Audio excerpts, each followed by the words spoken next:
Hi. Hank and I wanted to take a few moments today to share with you some of our thoughts on the economy and where we are today and what 2023 has looked like so far.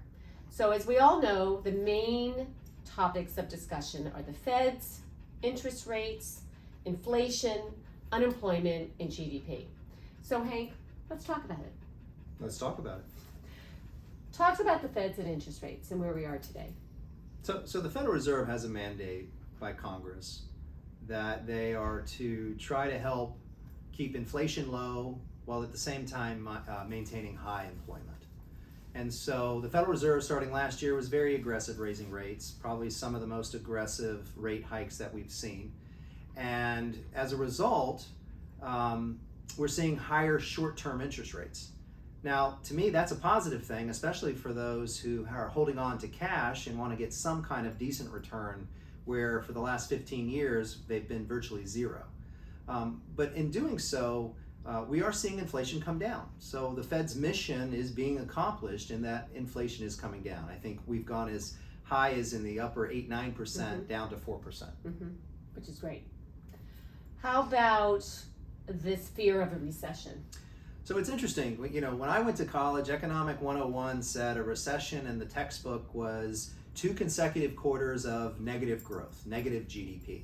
And ironically, that happened in the first 2 quarters of 2022. However, the footnote, and apparently I didn't read that in my book, was that there's this institution in the government called the National Bureau of Economic and Research. And apparently they look at that, but then they look at other characteristics too. So you probably heard a lot on the news that we were in a recession. Maybe we were, I don't know. Maybe it was such a soft landing we didn't feel it. However, there is still the preponderance of the economists that believe we are heading for a recession. What exactly does that mean? Usually you will see an uptick in unemployment when you have a recession. Ironically, the last unemployment numbers that came out, the unemployment number actually fell again, down to I think 3.6%. So what's really interesting is nothing's working the way it's supposed to. And what I mean by that is the economists are using models from a long time ago, and none of those models factored in something like COVID. None of those models factored in that the government was going to pump trillions of dollars into the economy. And so we have all this information, but quite frankly, I don't think people know what to do with that information. Well, my last question or comment was going to be, what does this mean for our clients in the big picture?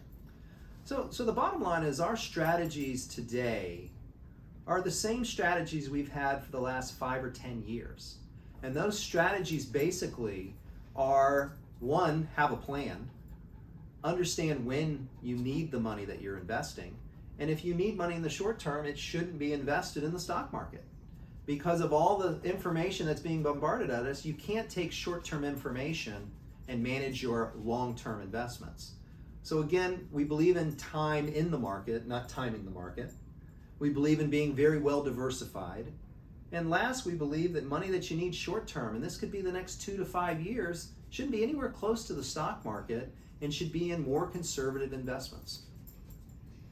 You're going to be getting a link to a mid-year report that will share a lot more in-depth details on GDP and inflation and interest rates.